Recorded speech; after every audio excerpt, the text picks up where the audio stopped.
Speaker తీర్పుకు ముందు దానం మాట్లాడిన మాటలు మనం విన్నాం. అయితే వీళ్లపై అనర్హత పిటిషన్ వేసిన వాళ్లలో ఒకరైన బీఆర్ఎస్ ఎమ్మెల్యే కౌశిక్ రెడ్డి దీనిపై స్పందించారు.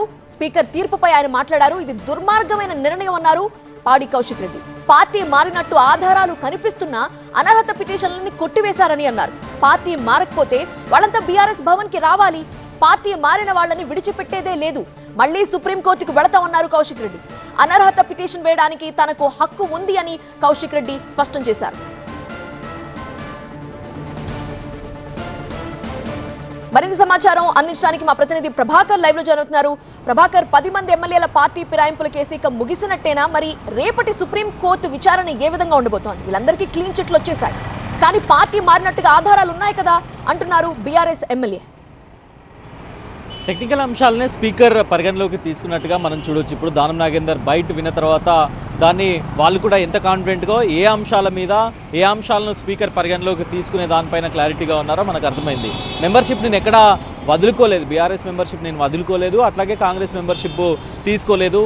నేను కాంగ్రెస్ బీఫామ్ మీద పార్లమెంట్కి పోటీ చేసిన తర్వాత కూడా నా శాలరీ అకౌంట్లో నుంచి, నా శాలరీలో నుంచి పార్టీ ఫండ్కి ఏదైతే మంత్లీ వైజ్గా కట్ చేస్తున్నారో అది కట్ అయిపోయింది.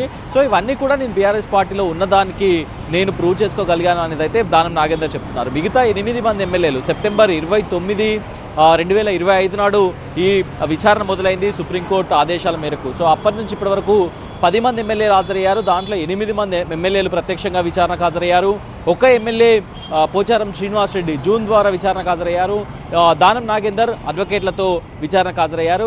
దానం నాగేందర్ ఒక్కరు మినహా మిగతా అందరూ కూడా స్పీకర్ ముందు తమ వాదనలు వినిపించారు. క్లియర్ గ్రౌండ్స్ని ఎస్టాబ్లిష్ చేస్తామనేది అయితే బీఆర్ఎస్ చెప్పింది. కాకపోతే పార్టీ మారిన సరైన ఆధారాలు ఉన్నప్పటికీ కూడా బీఆర్ఎస్ ఎమ్మెల్యేలు వాటిని ఎస్టాబ్లిష్ చేసినప్పటికీ కూడా స్పీకర్ సరైన నిర్ణయం తీసుకోలేదంటే ప్రభాకర్ ఒక్క డౌట్, దానం మాట్లాడిన విషయం ఏంటంటే నేను మెంబర్షిప్ తీసుకోలేదు కాంగ్రెస్ లో అని, కానీ ఎంపీగా పోటీ చేశారు బీఆర్ఎస్ లో కొనసాగుతూ. టెక్నికల్ గా చెప్పండి, ఒకవేళ ఒక పార్టీలో గెలిచి, ఒక పార్టీ నుంచి గెలిచి ఇంకో పార్టీ నుంచి మళ్ళీ పోటీ చేసే అవకాశం ఉంటుందా? ఆ వెసులుబాటు ఉంటుందా? దానం చెప్తున్న మాటల్ని ఎలా చూడాలి? రైట్, దానం చెప్పేది నేను అట్లాంటి విప్పు ధిక్కరించి నేను ఎక్కడ పనిచేయలేదు. పార్టీ విప్పు ధిక్కరించున్నా లేకపోతే ఇంకెక్కడైనా నేను పార్టీ మారినట్లుగా ఉన్నా దాన్ని నేను జస్టిఫై చేసుకోకపోదును. కాకపోతే ఇప్పుడు మాత్రం నేను డెఫినెట్గా మెంబర్షిప్ తీసుకోలేదు కాబట్టి బీఫామ్ తీసుకొని పోటీ చేశాను. అది స్పీకర్ పరిధిలో నేను కూడా చెప్పాను. స్పీకర్ విచారణలో మా అడ్వకేట్లు కూడా వాదించారు. కాకపోతే ఇక్కడ నేను మెంబర్షిప్ తీసుకోలేదు.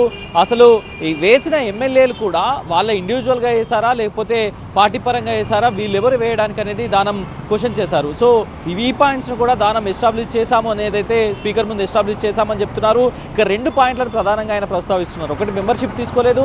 పోనీ నేను బీఫామ్ తీసుకొని కాంగ్రెస్ పార్టీ నుంచి పోటీ చేసిన తర్వాత బీఆర్ఎస్ పార్టీ తన సభ్యునిగా నన్ను భావించకపోతే నన్ను ఇమీడియట్గా సస్పెండ్ చేయాలి, లేకపోతే నా సాలరీ నుంచి పార్టీ ఫండ్ కింద కానీ మరొక దానికోసం కట్ చేస్తున్న మంత్లీ వైజ్ సాలరీ నుంచి కట్ చేసే అమౌంట్ని కట్ చేయకుండా ఉండాలి. అది కట్ చేసి వాళ్ళ ఖాతాలోనే వేసుకున్నారు. సో నన్ను ఇప్పటికీ వాళ్ళే బీఆర్ఎస్ సభ్యునిగా నమ్ముతున్నారంటూ దానం జస్టిఫై చేసుకునే ప్రయత్నం చేశారు.